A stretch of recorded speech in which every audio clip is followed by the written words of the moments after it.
রংপুর থেকে আমরা হুঁশিয়ারি উচ্চারণ করে বলে দিতে চাই, আজকে রংপুর থেকে আওয়াজ তুলে দিতে চাই, আজকে রংপুর থেকে বিশ্ব মুসলিমদের উদ্দেশ্যে বলতে চাই, বিবেক থেকে দিন জাগ্রত হবে, বিশ্বের প্রান্ত থেকে প্রান্ত মুসলিমরা জাগ্রত হবে। ইউক্রেনের এই বিশ্বের মানচিত্রকে নিশ্চিহ্ন করা হবে ইনশাআল্লাহ। আমরা যেমন রক্ত দিতে শিখেছি, মুসলিমদের রক্ত কখনো বৃথা যায় না। আজকে ইসরায়েলিরা যেভাবে আগ্রাসনের মাধ্যমে বিধ্বংসী রূপে তারা বর্বরতা, তারা জালিমের সর্বোচ্চ শিখরে পৌঁছেছে, আমরা মুসলিমরা জাগ্রত হচ্ছি। পবিত্র কোরআনের থেকেই আপনারা জানেন, ইতিহাস রয়েছে, একদিন মুসলিমরা ওই সেই আফগানিস্তান থেকে অলরেডি পদচারণা শুরু করেছে। মুসলিম একত্রিত হয়ে এই ইসরায়েলকে আমরা ধ্বংস করে দেবো ইনশাআল্লাহ। আমি প্রিয় ভাইদেরকে বলবো, আপনি একটু বসুন প্লিজ, প্লিজ ভাই একটু বসুন। সবাই সুশৃঙ্খল ভাবে আমরা সমাবেশকে সফল করি।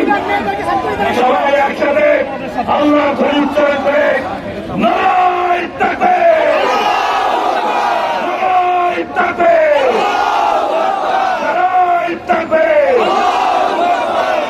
তুমি কে, আমি কে, একসাথে ফিলিস্তিন। ভাই সবার কাছে একটা অনুরোধ রাখি, ভাই অনুরোধ রাখেন, একটু বসুন ভাই প্লিজ। এখন যদি ঐক্য করো তাহলে সমাজের উপর মাথা চাড়াতে উঠতে পারে এমন কোন শক্তি নাই। আপনারা জেনে থাকবেন, যারা মানবতার শত্রু, যারা নিজেকে বিশ্বের সভ্যতার ফেরিয়া দাবাকে দাবি করে, তাদের মতো কত তারা নির্মম নিরস্ত্র ইয়াদের উপর হামলা করলো আমেরিকা, সকল শৈল স্বাধীনতা সমর্থন করলো। আল্লাহ বলছেন যে ইস্পাত কঠিন দৈত্য মুসলমানরা তোমাদের আমাদের সাহস করে।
মেডিকেল বন্ধ করতে বলবো না, তাদেরকে মেডিকেলে যাওয়ার জায়গা করে দিই। আমরা আবারও জানাচ্ছি যে আমরা কিছুক্ষণ আগে যে প্রতিনিধি টিম পাঠিয়েছিলাম, ফলপ্রসূ হিসাবে রংপুর সিটি কর্পোরেশনের সকল কর্মকর্তা কর্মচারী বৃন্দ আজকের জন্য বন্ধ ঘোষণা করে আমাদের সাথে একত্রিত প্রকাশ করেছে।